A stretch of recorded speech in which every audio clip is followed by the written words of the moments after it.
any sort of like movement in the market right now. I think it's going to be very, very interesting for you guys to hear everything that we have to say. Thank you so much for joining us. And now we are in Instagram, Facebook, LinkedIn, X, and YouTube. Thank you so much for joining us. And yes, so we have a very interesting topic, which is the market update. What happened in the past that is affecting the present, and what's happening in the present that can affect or help the future. So we want you to have the right information before you make any decision, so you make an informed decision and you can perhaps save thousands of dollars maybe. And yes, thank you so much for joining us. I love your introduction. Yes, the informed decision is what we provide, and that's what we're going to be giving tonight very intensely. Because for those who have not been following, like Carla and I, we follow the market every day, but many of you probably are. This is not of your main interest, so I just want to recap what has happened. So as you know, last year we had a very high inflation, and we kind of were finishing the year over 8% in inflation. So the Bank of Canada had to put some the brakes on the way we were spending. So how they do that, increasing the interest rate, among other things. But I'm not an economist, so I don't even want to go into details on that.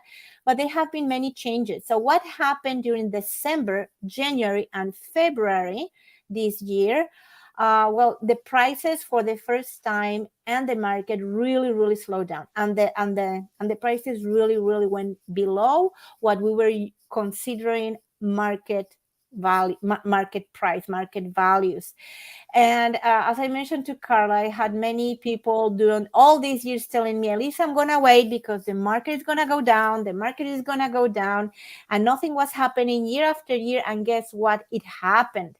It happened now, but it was a very small window. So for all those investors who were ready, they really took advantage of that. Yeah. And who didn't, I mean, we're past that. I mean, the window was only 3-month window, and really for investors that was a great time to buy properties. They were sold under market price. And if Carla helps me to put I don't know if you have the graph or the table on screen, so we can see the historicals, what happened, and actually what has been the dynamic, the behavior on the market. Because probably you have a friend who had to buy or sell early in the year, and they may tell you one story, but believe me, during these 6-8 months, things have changed so much month after month. So really we cannot compare what has happening now in September to what happened in August, July, or March, right, last year. Yeah. You know, when I was talking to one of my friends who is a financial planner, and he said something like, the problem that we have right in this moment is that nobody had lived an era like we have in this precise moment, where we had the pandemic, we have a war, we have like it's so many components that are affecting the interest rates, the cost of living, that is so hard to predict. So that's why every decision that you make is based on today's data. Like we definitely will help you to analyze what's coming in the future, but we cannot predict too much in the future. So yeah, no, definitely, I just wanted to point that out. No, I appreciate that comment, because it is very important to consider that. Okay, so then after the tremendous punishment to the real estate market in December 2022 and January and February 2023, in reaction to the high level of inflation, and now I want to point out, every micro niche it's different. We are surrounded by many microeconomic points. But so that's why I'm just talking in overall and primarily in the GTA, where I actually do the real estate business. So that's the only one that I really can quote, because I know we have people probably from any other areas watching this. So, so what happened after that new year? In spring, we started a recovery. It was a very fast recovery. So you can see from the table that on Instagram you cannot see the table. So we can see the Bank of Canada has been increasing the interest rates just to mitigate the high inflation, which from 8.1, the Bank of Canada managed even to lower it to 3%. Well, not the Bank of Canada, the system was lowered into by the 3%. And I'm trying to read a mini table that I can barely read on our screen because people who are on Facebook and YouTube can see the table. I can barely read it. So in March and April, entering spring, the Bank of Canada didn't raise the interest rates.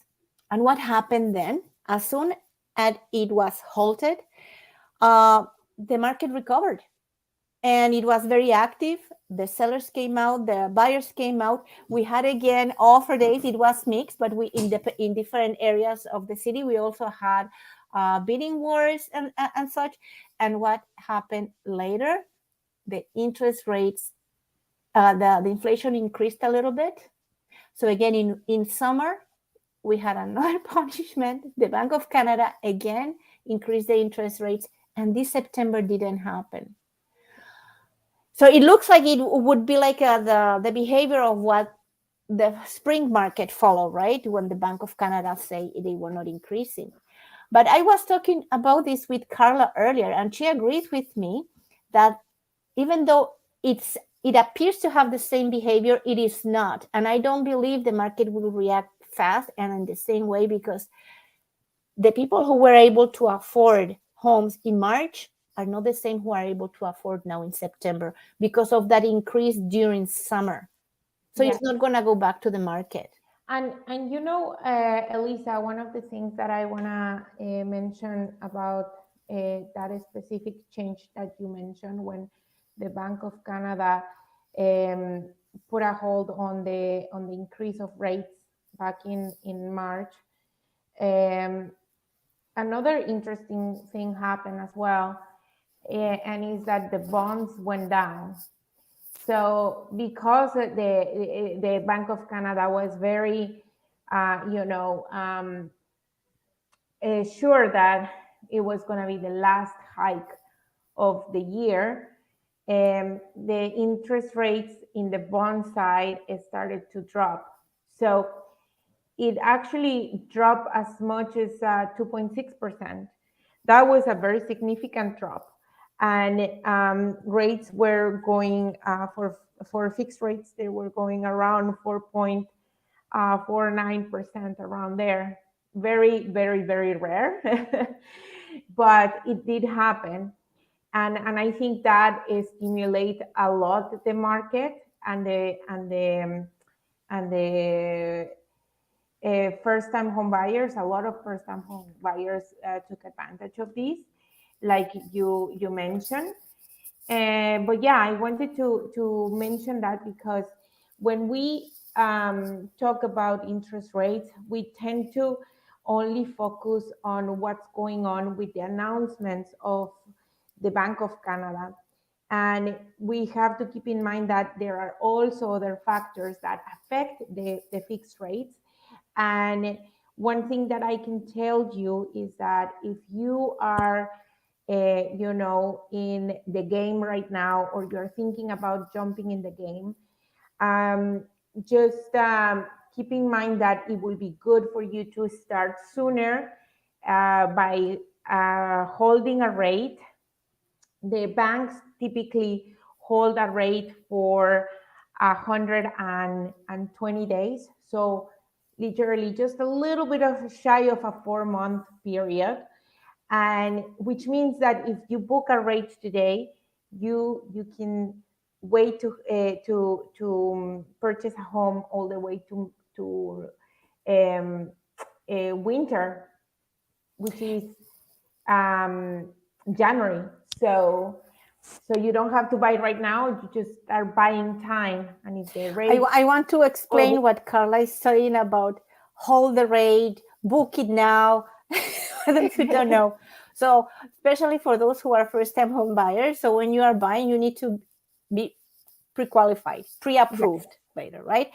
And then when you tell your mortgage agent, okay, I'm ready to go out and start buying, your mortgage agent can find a rate for you and let's say freeze it for like 120 days. So it doesn't matter on the fixed rates. So it doesn't matter if the Bank of Canada comes with another announcement, generally speaking, that the older rate will be honored. Exactly. So now the next announcement will be for October 25th. And for where the things are going, that we are now again back to 4% inflation, I tend to think that probably they will come with a new increase. Who knows? I'm not sure, but it probably will. So if you do it now, if you were thinking of buying and you were trying to get ready, just contact Carla right away. And if you don't end up buying, if you change your mind, there's no pressure. Information is gold, but you will be prepared. What if something happens 120 days during this time? As you see from the table, the increases have been going on almost every month. And after October, there's another announcement for, I think, early December, 5th or 6th of December. Yeah, so why not just to do it?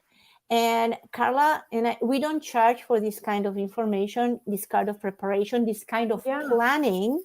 Yeah, so it's just planning ahead, 100%. Yeah, 100%. If I do believe, Elisa, that as you were mentioning earlier on in our other live, I love this comment, and we're just gonna bring it up because I think it's important for clients to know. But what Elisa was saying is that there are some people that are very motivated to sell. There are some people that are not too motivated to sell, so they don't like if you bring them a low ball type of offer, they might reject you because they are not on a rush. But there are some other ones that really need to sell their home. And what I'm trying to say here is that there might be opportunities for people who are right now in the market who are prepared, that can act fast and can go ahead and put an offer and stuff like that. I think it's a good time for you to be prepared for a good opportunity to come. And before I let you talk, I just want to say hi to Janessa. She sent us her regards. Thank you so much for always commenting. And yes, please, Elisa. Yes, and people might be wondering, I don't understand, why is the advantage of that? The advantage of that is that you need a reference point. And this one is, before all this slowdown in the market, we used to sell property between 2 days and 7 days on the market in many, many niches in the GTA. So to us, that was a normal speed. And now properties are staying 30, 60 days. So we're on a balanced market right now. Why are we not yet on a buyer's market per se? Because the sellers are willing to hold. If they had to sell right away, that would be a different story. The prices would start plummeting, would be going down. But because we have a very different demographic mix here in this area in Ontario, we have so many immigrants coming with a purchasing power right now as a foreigners. No, but as we mentioned in another program, there are different kind of foreigners that don't apply as foreigners per se. These are coming to buy, plus the people who are selling, those who don't have to sell really are holding the properties. However, they're holding on the properties for a longer period of time because they want to get whatever the market dictates is the fair market price.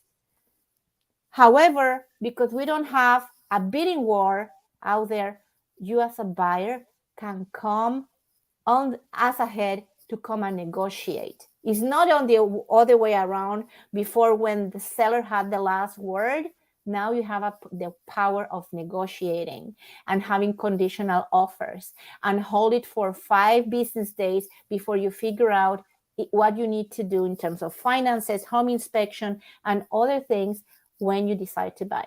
So from that perspective, and Carla was mentioning there, thank you for mentioning that, you have that power. And if you happen to find something that like, yeah, there are less properties selling, we don't have enough inventory, we have a lot of buyers, they are holding, they are not lowering the price.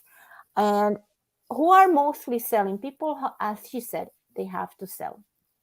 People who are divorcing, and they have a determination from the lawyer that they have to sell by that time, or and split the proceeds, for example.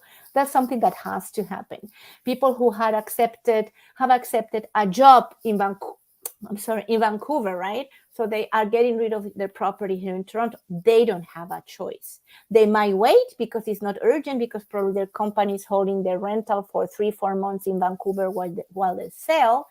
But again, people that are selling now have to sell. And Carla asked me something really interesting. She asked me, and how are the showings going? How are the showings going? Yeah, no, I find that when there is a lot of showings, that means that um, more buyers are motivated to make a move. Is the way I see it. The more houses are seeing, the more interest are in the market. I mean, let's be honest. There is the supply and demand, right? And the supply of houses is not the largest in Ontario specifically, and in some other areas in Canada in general. And there is a lot of buyers. There's still a lot of interested buyers to make a move. And yes, just mention what you were saying about this topic, because I think what Elisa had to say was tremendously valuable uh, when you want to, make a move. Yeah, you don't have fluff now.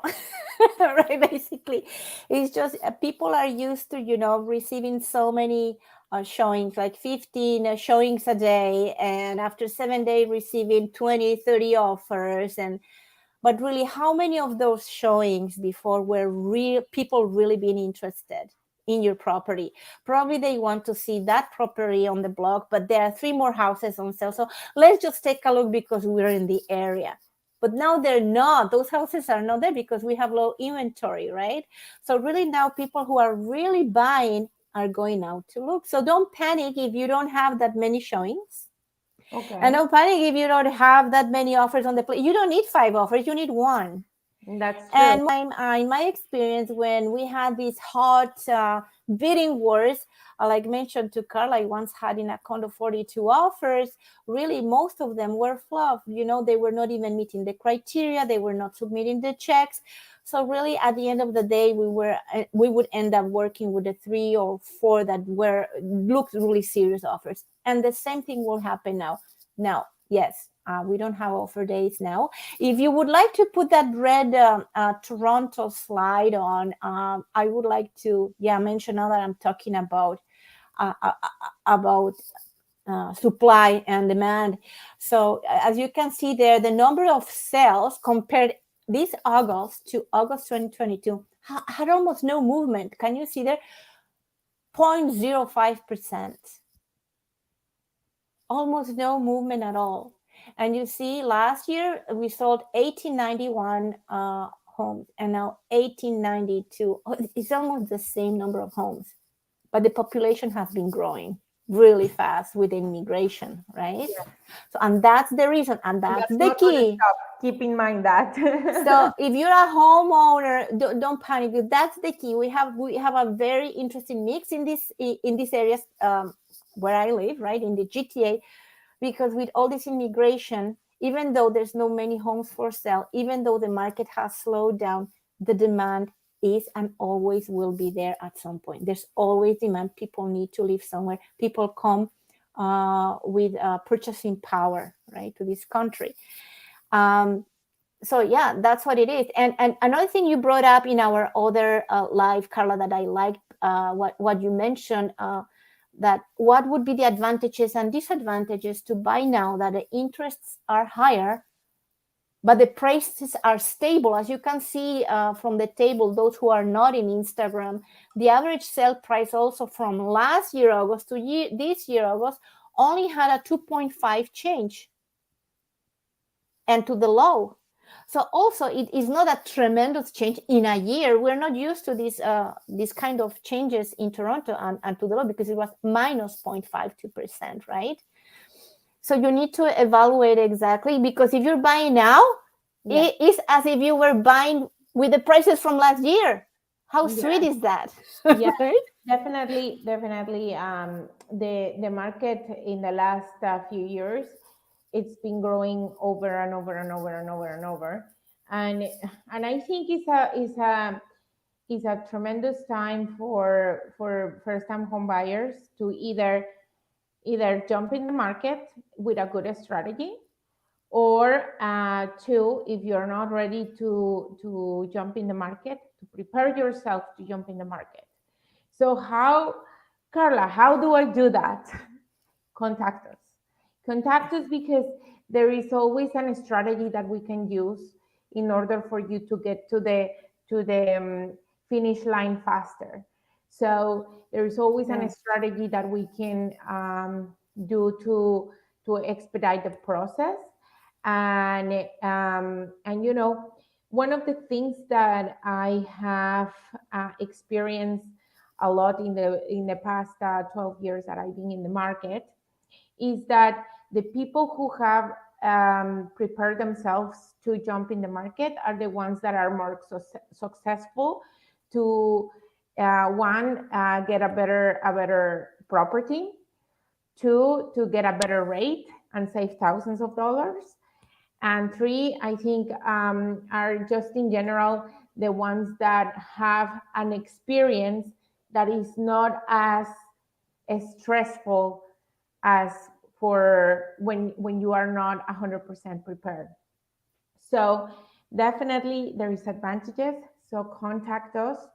The first step is to see how are your finances, how is your financial profile, and see if what changes we need to make in order for you to do this move.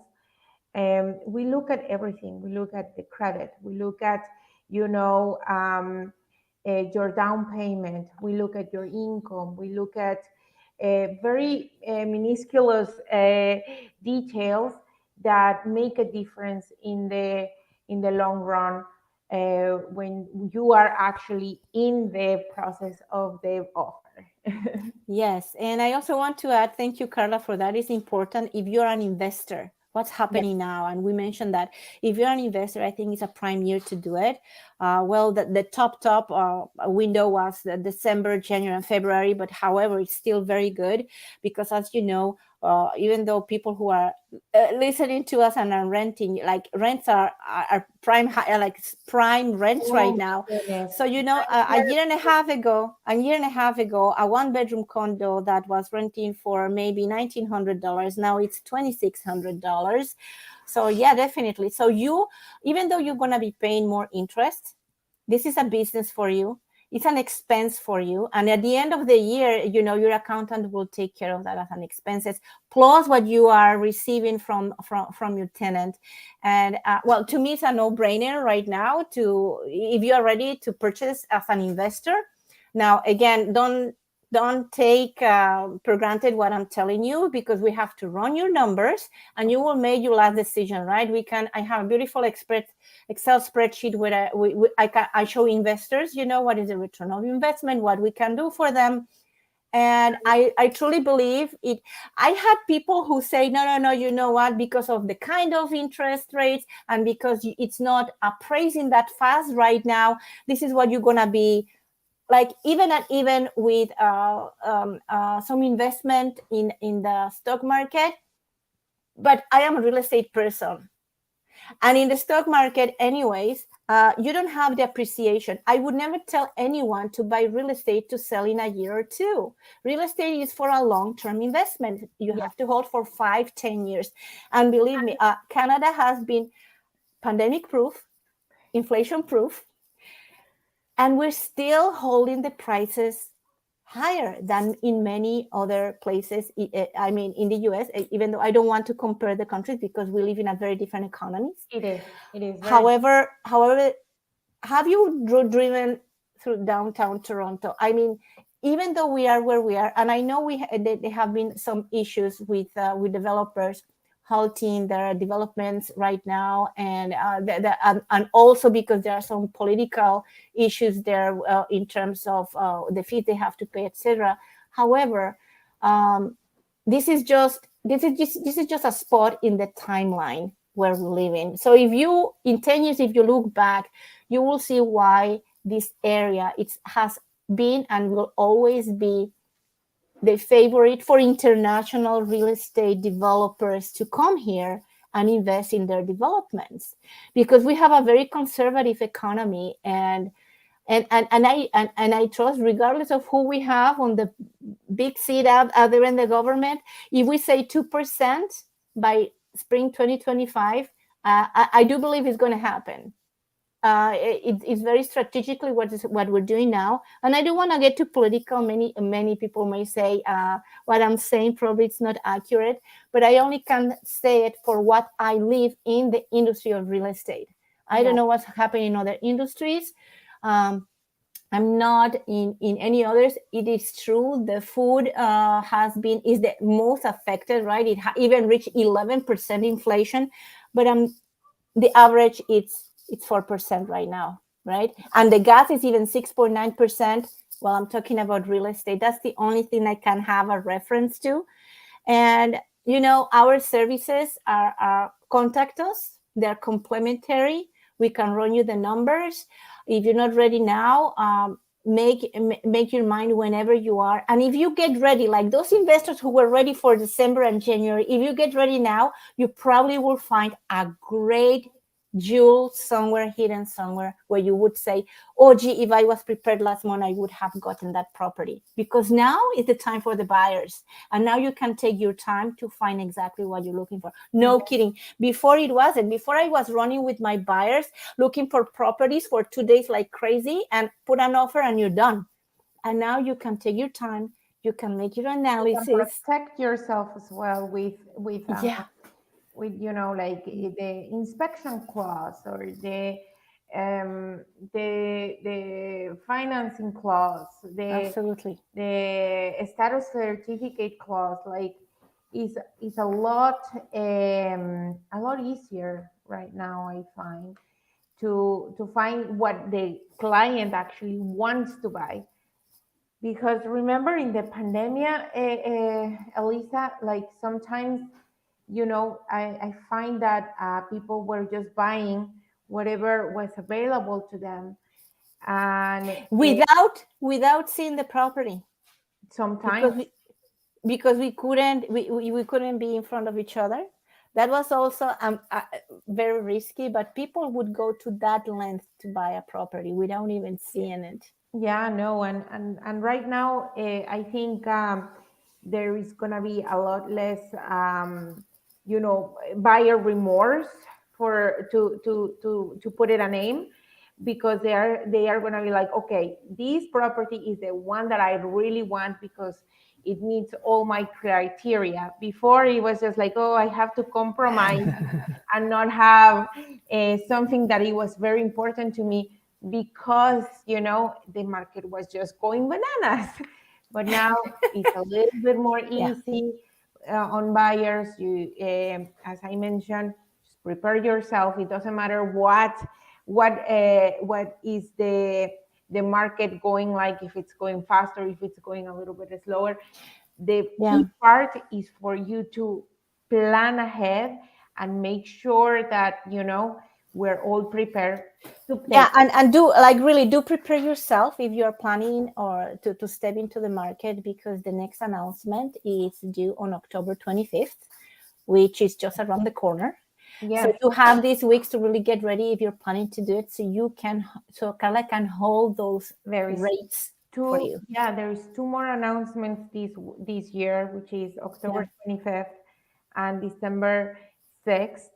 So put that in your calendars, because these are going to be very, very strategic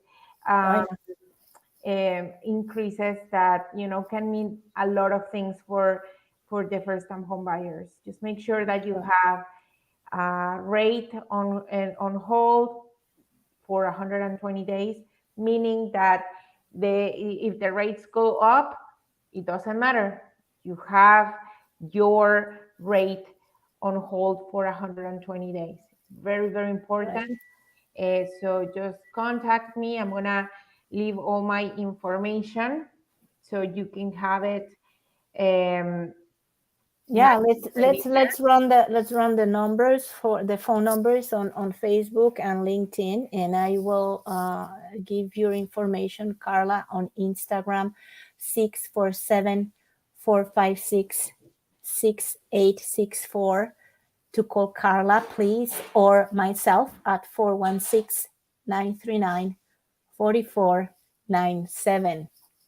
And we are here to help you. Reach out to us, and you are just putting the Calendly calendar right there in our comments. If you didn't catch this program from the start, it is automatically saved, all these lives, in our YouTube channels, in our Facebook pages, and it's also on LinkedIn. Will be also saved on Instagram, so you have access to that. And if you know somebody is interested or looking to purchase anything this month before the year ends, share that link of the saved live with your friends or family members who are interested. And yeah, and now I really will like to rush, because I see my phone is telling me I have 4% battery, and I don't want to lose this. I want to save this program. So I'm looking here. So, but thank you, Carla. I always love your insights, your comments. Very, very, very, very good and profound. So I'll see you next Tuesday. I don't know yet what topic we're gonna be talking about, but you learn what it is. And if you would like us to cover any topic in specific, please reach out to us, send us a message, and we will make sure it's covered. Perfect. Thank you so much, Elisa. I really appreciate it. Have a really nice day. Thank you. Bye.